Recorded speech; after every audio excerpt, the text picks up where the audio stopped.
Kita pagi hari ini dalam lanjutan sharing kelompok Hafruta, kita akan belajar bersama dari istilah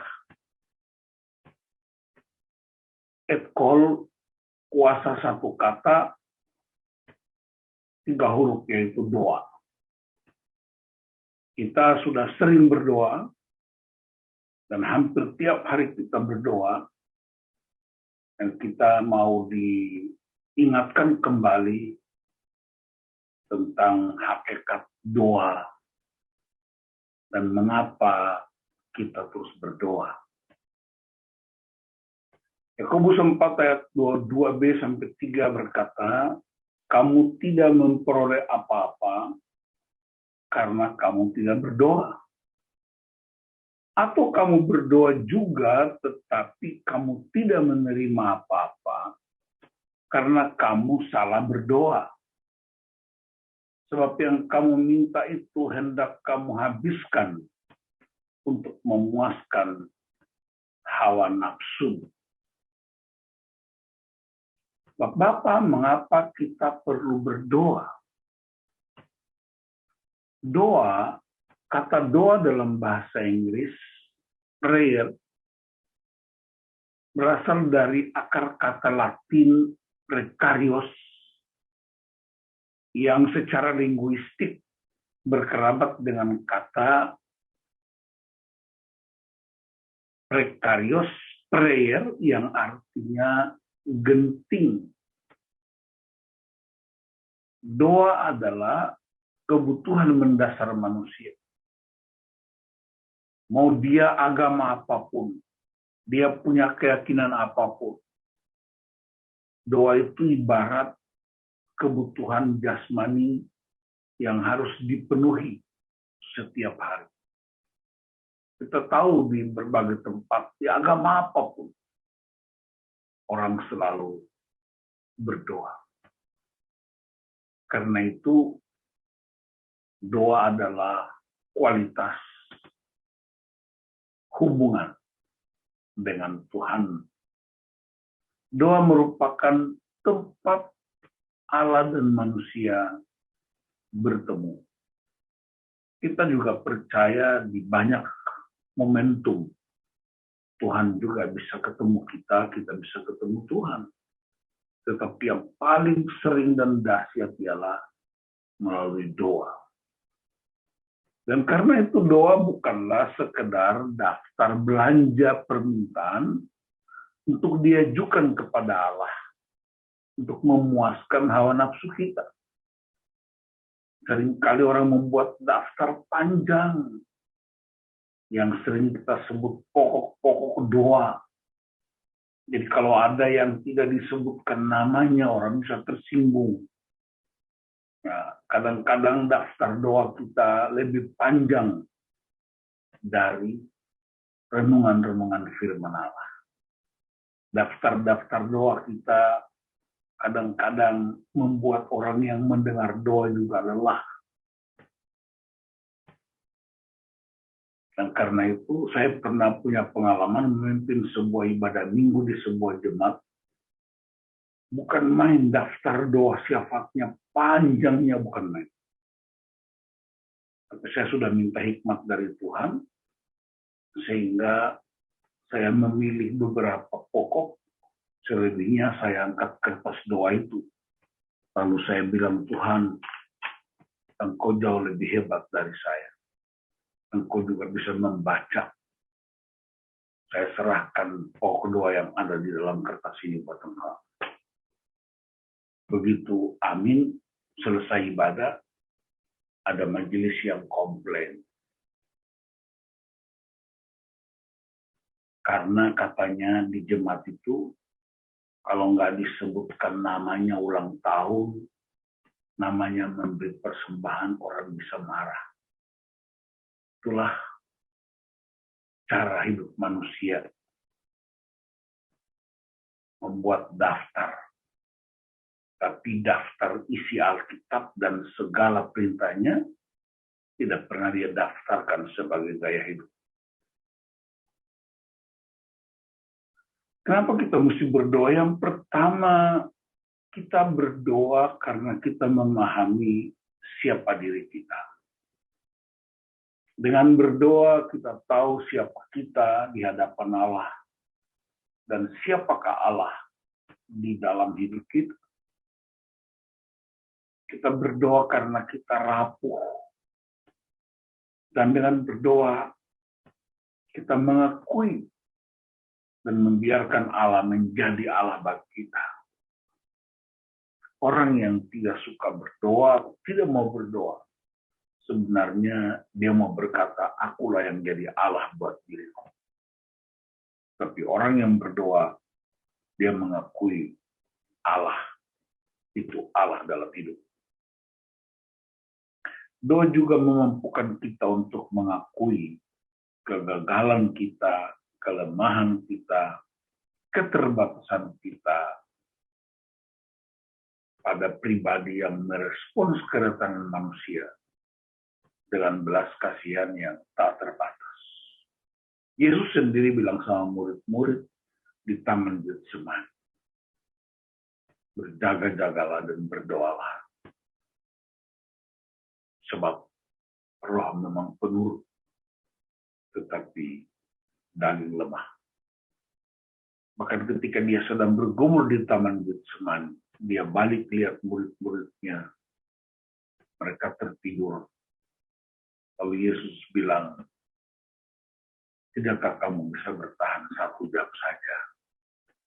Dalam situasi yang kritis itu, Yesus memahami dirinya, memahami murid-murid, dan dia tahu dan dia memahami Bapaknya.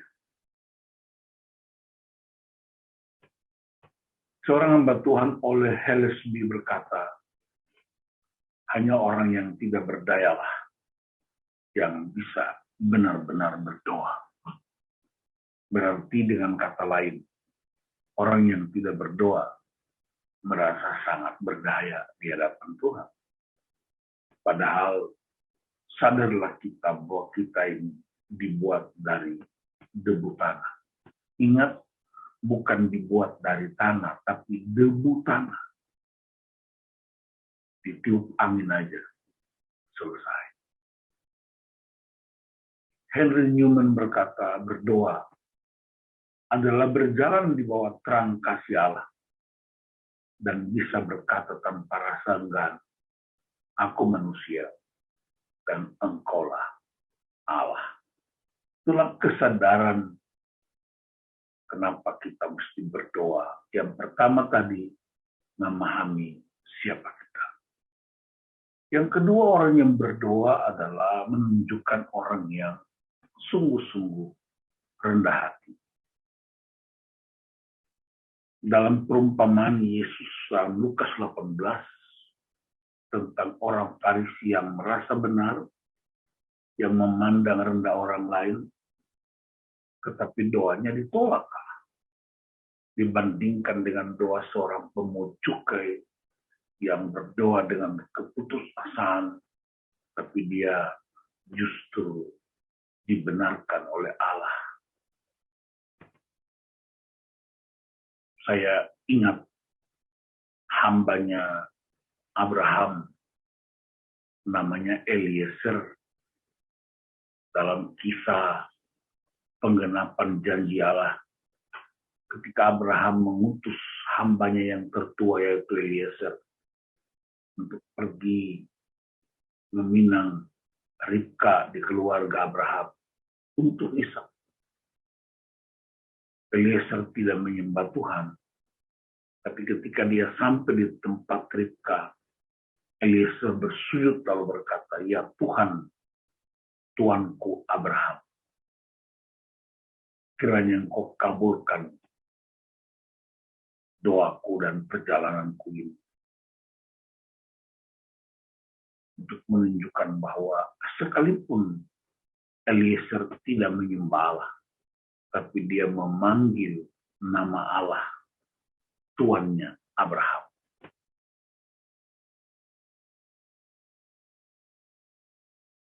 Yang ketiga, kenapa kita mesti berdoa? Doa memberi kita tempat untuk menyampaikan keraguan dan keluhan-keluhan kita, serta ketidaktahuan kita menyerahkannya kepada Allah. Ada seseorang yang berkata, semakin banyak berdoa, semakin banyak kita kehilangan. Kehilangan apa? Kehilangan keraguan-raguan, kehilangan ketakutan, kehilangan kecemasan, kehilangan keterpurukan, dan semua yang buruk-buruk itu akan hilang karena kita semakin banyak berdoa. Bahkan seorang hamba Tuhan yang lain, dia berkata, orang yang semakin menyembah Tuhan, dia akan semakin mirip dengan Tuhannya. Yang keempat, kenapa kita mesti berdoa? Kita mau jujur di hadapan Tuhan. Doa adalah tempat rahasia, secret place, yang tidak pernah kita bukakan kepada siapapun.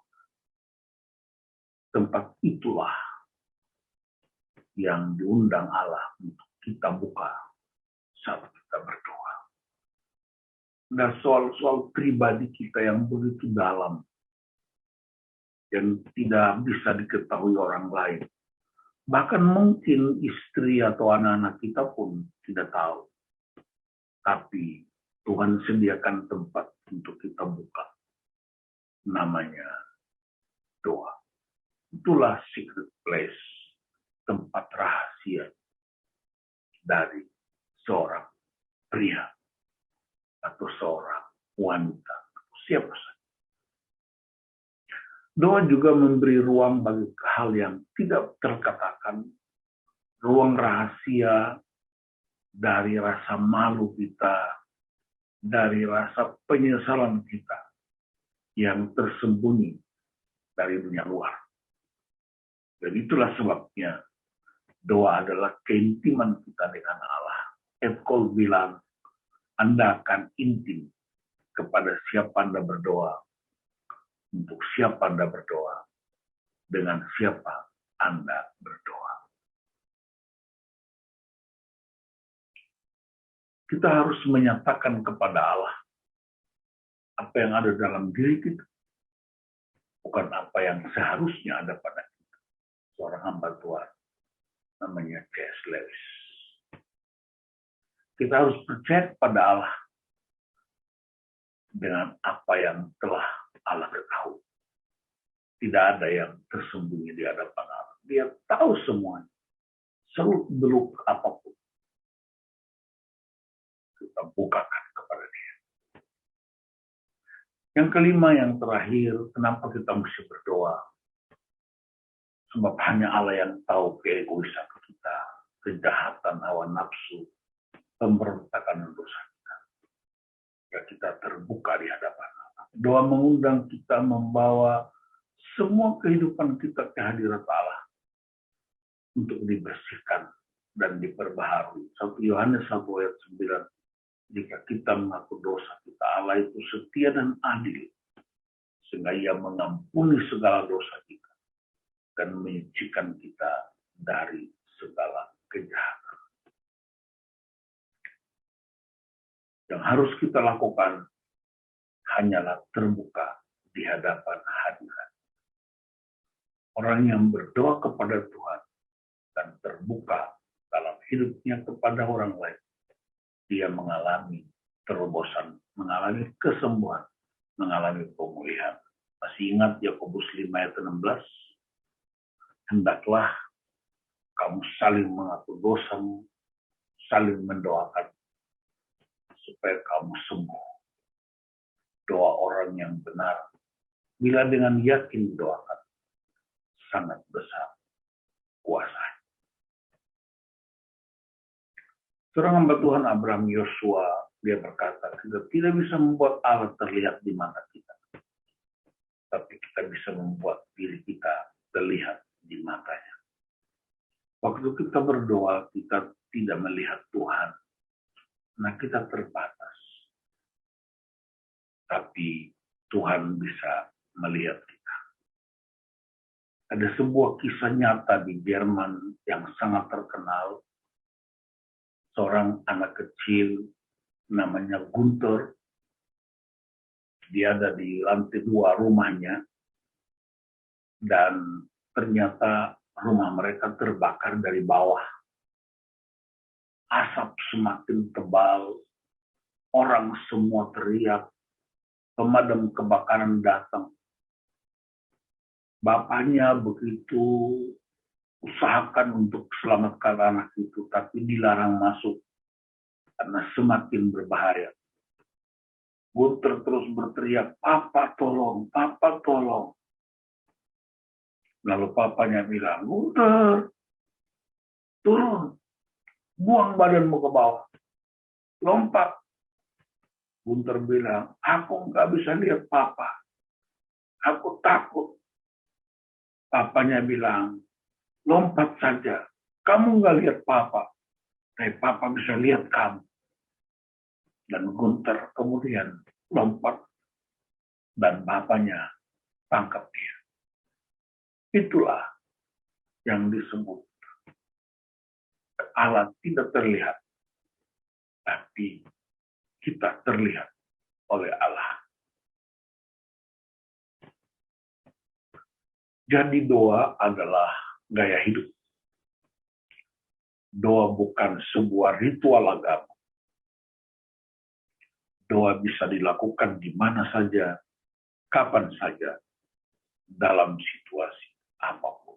Masih ingat 1 Timotius 2 ayat 8, Rasul Paulus berkata, "Aku mau supaya semua orang laki-laki berdoa di mana-mana, dengan menadahkan tangan yang suci, tanpa marah, tanpa perselisihan." Kenapa pria berdoa di mana-mana? Karena Alkitab berkata pria itu sumber, 1 Korintus 11 ayat 3.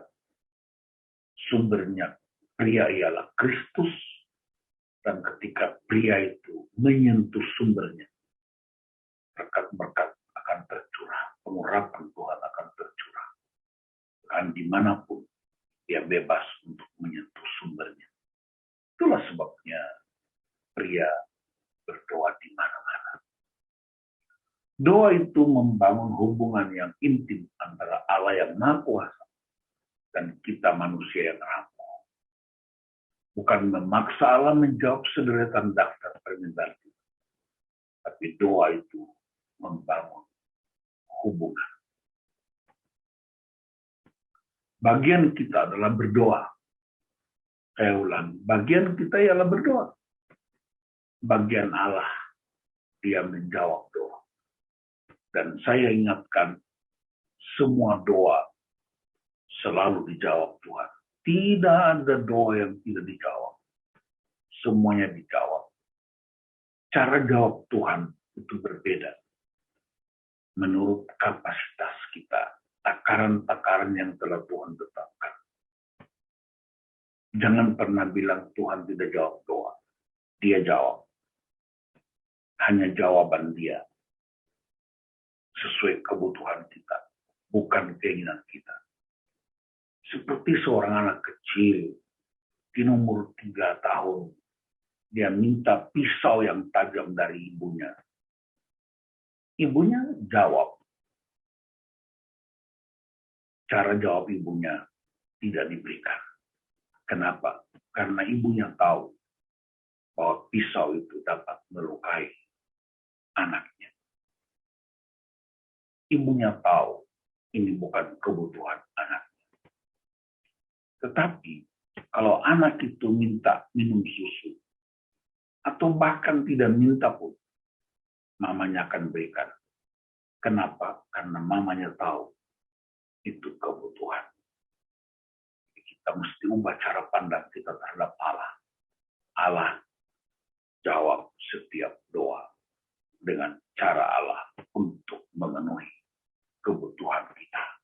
Sebab tadi Yakobus 2 berkata, kadang-kadang orang berdoa, berdoanya salah karena hendak menghabiskannya untuk memuaskan nafsu, dan karena itu doa tidak dapat apa-apa.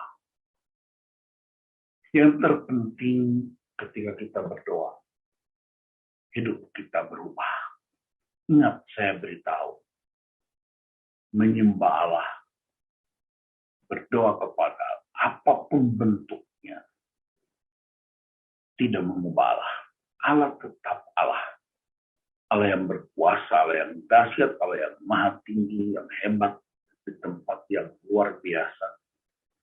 Dia tidak pernah berubah dulu, sekarang sampai selama-lamanya. Tidak berubah. Allah tidak bisa disogok kalau dia berubah. Allah bukan pemain film Popeye ketika dikasih makan bayam, badannya berubah. Dia tetap. Tetapi ketika kita berdoa, kita yang berubah. Berubah menuju keserupaan dengan Dia. Kita menyadari siapa Allah dan siapa diri kita di hadapan Allah.